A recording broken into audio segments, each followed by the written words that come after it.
Good afternoon, people. Ellen DeGeneres here. I'm going to give you another week's episode of The Price is Right. This week, about a month and a half, maybe 2 months ago, I ran across a Facebook page for FX rods, Fish Extreme rods. I looked at their webpage. The rods look pretty good. I talked to one of the guys. Actually, I talked to two guys that use them quite often. They had good things to say about them. So I got on and ordered me a deep cranking rod, or a cranking rod. They have the wind grips on them, which is very, very nice. I first got the rod in, I went over it, with a fine tooth comb, just kind of looking and seeing what I could come up with. Everything seems to be in pretty good shape. There's no chipping or no glue failure, no nothing like that. The eyes all look good. They have this microwave guide system for the first eye, and what it does, and they have a slow-mo video on their website. What it does is it takes you can't see it when you cast with your naked eye, but the first part between the reel and the eye, there's a lot of turbulence in that line, and in most rods it continues on down the rod. Well, with this microwave eye, it stops that turbulence, and it's supposed to give you a further casting distance. Whether it does or don't, I'm not here to tell you that. I'm just telling you what the videos claim and what they say about them. So like I said, I ordered a cranking rod. This is a 7'6", medium heavy, moderate fast crank. I was expecting a deep cranking rod.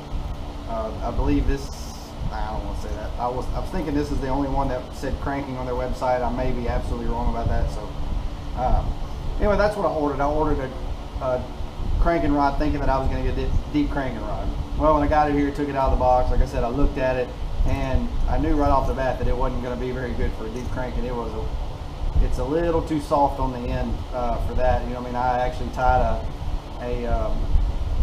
Cloud 9 to it and held it, and the front of the rod, it just bent down. It's just a little too light for me. Maybe some people like it that light, not me. So I experimented with it. I threw swim baits on it, the small swim baits on it. It was a little too heavy for that. I've messed around with it, like I said, for about 2 months, trying to figure out what would work best for it. And I've gotten it down to two things that it's really, really, really good for, and that's a square bill, number one, and number two is a jerk bait. I love throwing a jerk bait, and so lately I've been throwing my jerk bait on it, and it's got a pretty good tip for that. I don't have any complaints as far as that goes. Like I said, it has the wind grips,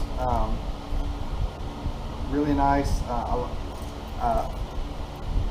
It's a really comfortable rod in your hand.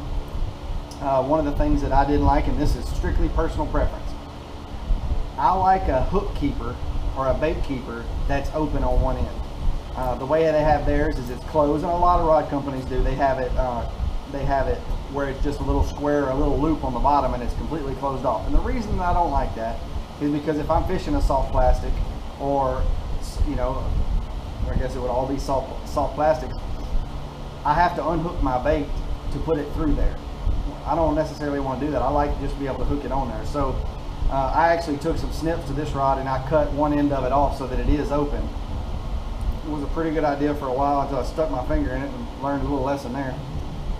So overall, it's a pretty good rod. I haven't had any complaints about it. The only thing that I'm leery of now is if I was to get on their website and order something,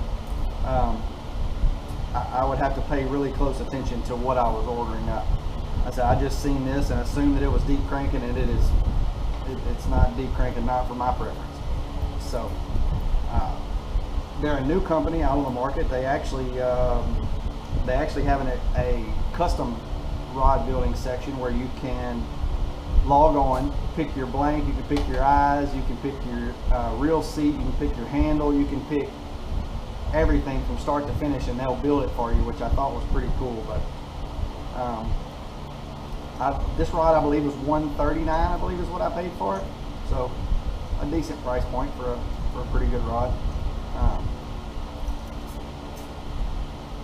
I don't don't think, like I said, just be careful with what you're ordering. If you're gonna go and order one of these, make sure you're reading the description really good and looking at lure weights and line sizes and all that for what it's good for. Anyhow, well, that's it, guys. Like I said, I need y'all to help me out. Share these, send them to your friends, send them to your mama, send them to the girl next door, whatever. I need to get some reactions out of this. I've had a few. I just need some more. So thank you guys for watching every week, and thank you to all you try to make fun of me for doing it. I love it.